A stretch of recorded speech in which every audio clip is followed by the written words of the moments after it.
The market, and I had to do it all myself. Hey, there's 3 socks here. They're selling a lot. Get my secretary in here. I'll give you $10 for that. A lot of people. How do you know that? How do you know that? I've done surveys. This isn't the worst idea I've ever seen. This year alone, there'll be 56 million laptops. Okay, you got to stop that right away. Have you shown this to anybody that said, I like this and will see? Doctors are constantly posting things on Twitter and on other websites. To do this eye-to-eye, face-to-face, because you're doctors. Worst presentation ever. I'm out. Number 3, Throx. Edwin Haven has arrived at the Shark Den with a spring in his step and a smile on his face. Only time will tell whether he's going to leave with both. Edward has the perfect solution for the pesky little problem of losing one sock all the time. He's going to sell them in pairs of 3. Ingenious, right? Lose one sock and you still have a third one as a replacement. Hello, hello, hello. I'm Edwin Haven, creator of Throx, the cure for the missing sock. Throx likes to do things in 3s, and I'm asking for $50,000 in exchange for 25% equity. What do you do when you lose a sock? Do you scream bloody murder? Do you kick the washer dryer? Well, I have a solution. Throx. 3 socks. 1, 2, 3. So when you lose one, you still have a pair. Throx beats the competition by a foot. Interesting idea. If only Edward had put in as much thought into his pitch as he did to America's pesky problem. His pitch would have been a knockout had it been put to randy teenagers sitting on their judges' seats listening to him. But the minute he opens his mouth, it's a cringe fest all around. He has a kid's product on his hands, but his representation is anything but PG-13. Edward is a strange dude, and unfortunately, his strangeness has rubbed off on his product, which is not even an invention. Robert is the first one to cast a stone at this glass castle, and his tone is one of conciliation, since he has serious doubts about the mental capacity of this guy. Edward's response has reinforced the Sharks' conclusion that they have a problem on their hands. While Robert has made the opening shot, his observations have had a cascading effect, and Kevin has no plans to handle this guy with kid gloves. I wonder, is this a real product, or is this a cute gift item that my wife is going to buy one time for our kids? No, I believe that Throx has legs. What are your sales today? Sales today are $38,000. If you actually started to take any market share from the established sock, they could crush you like the vampire cockroach you are in 2 seconds. You have no sales. You don't even have 0.001% share of this market. The market, and I had to do it all myself. Hey, there's 3 socks here. They're selling a lot. Get my secretary in here. See this? It's taking share from us. Crush this cockroach. Have you patented this? You cannot patent a package of 3 socks. Right. I am out. I can't see you ever making money with, so I'm out. Edward, I'd love to buy 1 or 2 for Christmas and get a smile on someone's face, but I don't see it as a repeat sale, so sadly I'm out. You keep doing it, but this is far, far too small for me as an investor to make any money. For that reason, I'm out. Investor, I would have to say, I'm out. He approached their den to play with the big boys and girl, and he should have put on his big boy pants before he ventured inside. Edward has knocked the final nail into his own coffin by confessing to the patenting issues on his product, and it's given Kevin the perfect departing shot. These Sharks play in the big leagues, and what Edward is offering them is a joke. His product is going to be a 9-day wonder with not much to offer in terms of the future. Number 2, attached notes. Mary Ellen Simonson is a stickler for organization, and the messy outlook of the run-of-the-mill office goer is making her break out in hives. She is an organizing guru with a penchant for organizing what people have on their desktops to within an inch of their lives. Even the organizers get organized under her eagle-eyed watch, and she has turned her overwhelming attention to the pesky sticky notes that refuse to cooperate with her. Robert's caustic observation is being overlooked by this highly optimistic inventor. Kevin is not squeamish about sharing his honest opinions, and his openly derisive comment is received with great aplomb by positive Mary. My name is Mary Ellen Simonson. I have created a product with sticky notes in place and organized while working at your company to ask for $100,000 in investments for 20% equity in my company. This example here is an example of what we're all used to seeing. There's been no change in it. Attach it to your laptop or your desktop, and you put all your notes here. You can also attach it to this side. She has absolute confidence in her invention, and no one is going to persuade her to take a closer look at what she's offering the world. Kevin's ironic take on her product has turned positively scathing, and his monologue has turned into a tirade. Mary's smile has certainly slipped, and her water off a duck's back attitude has slipped completely.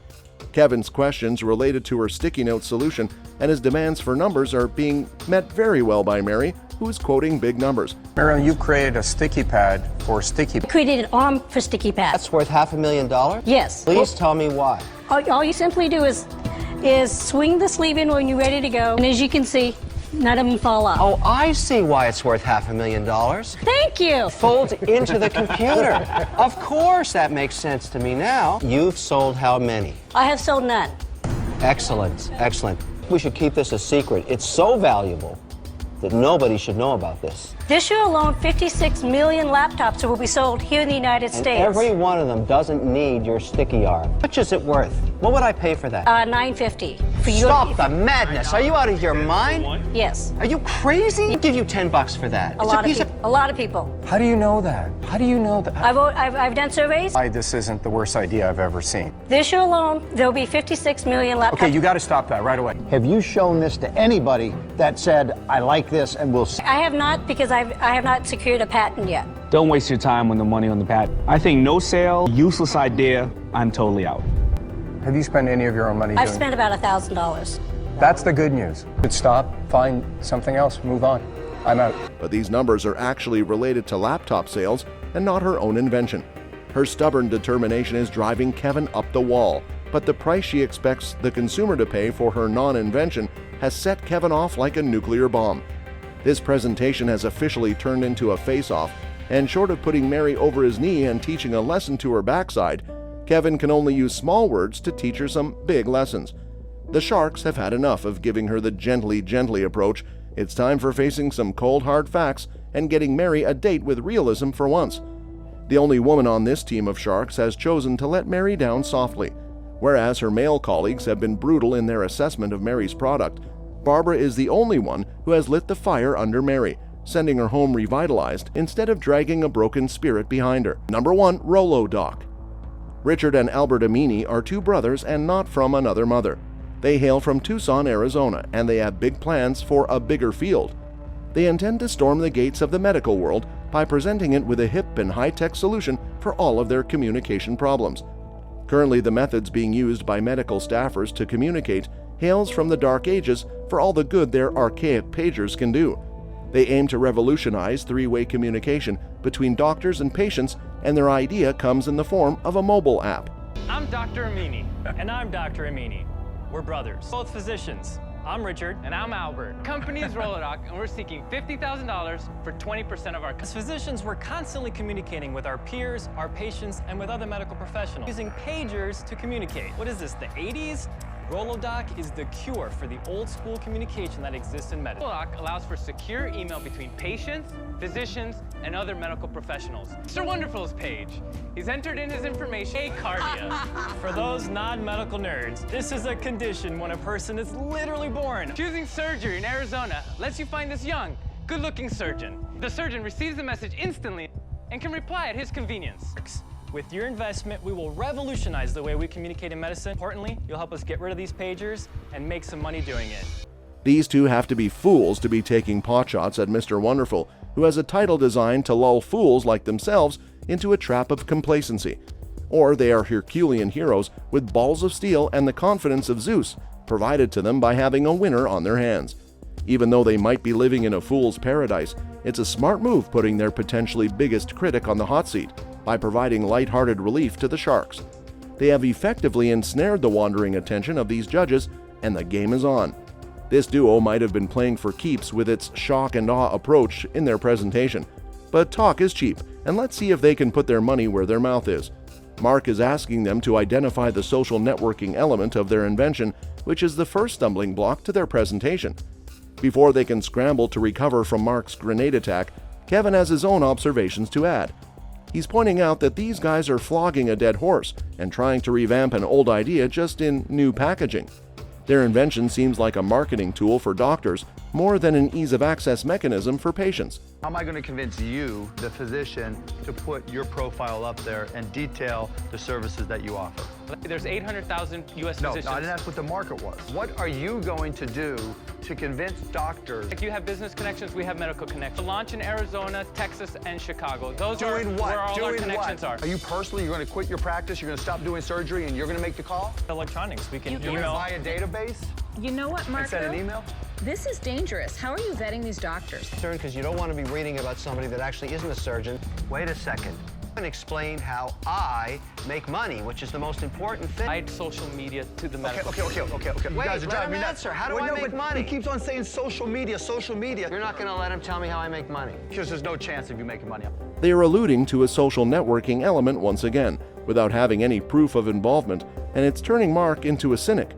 Unanswered questions are red flags to any investor, and this presentation is fast converting into a two-timing confession. Mark's next query makes sense, since these investors need to identify what they are offering is different to their colleagues by way of convincing doctors to put up their profiles on their app.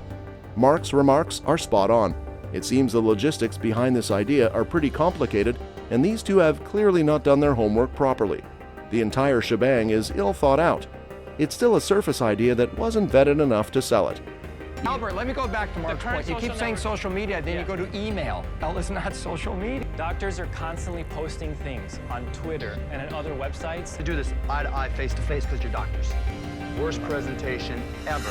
I'm out. Even for Lori, who always has a much softer and welcoming approach, there are too many loose ends which are not tied up, and the astronomical risks involved are making her nervous. She is the first one to throw in the towel. Mark is out too, but he has a brutal demonstration of his own. He is pissed off by these two who had the gumption to waste his precious time, and he is letting them feel his ire with no filters attached. They treated this presentation like showing up to school after a 3-day weekend and forgetting to make the presentation itself, and so they winged it. But the way they did was absolutely foolhardy. These doctors are keeping their cool enough to pick up their pagers on their way out, since they know they'll be needing it till another dynamic duo comes along with a better idea and a plan to replace theirs. That's all we have for you, folks. Join us next time.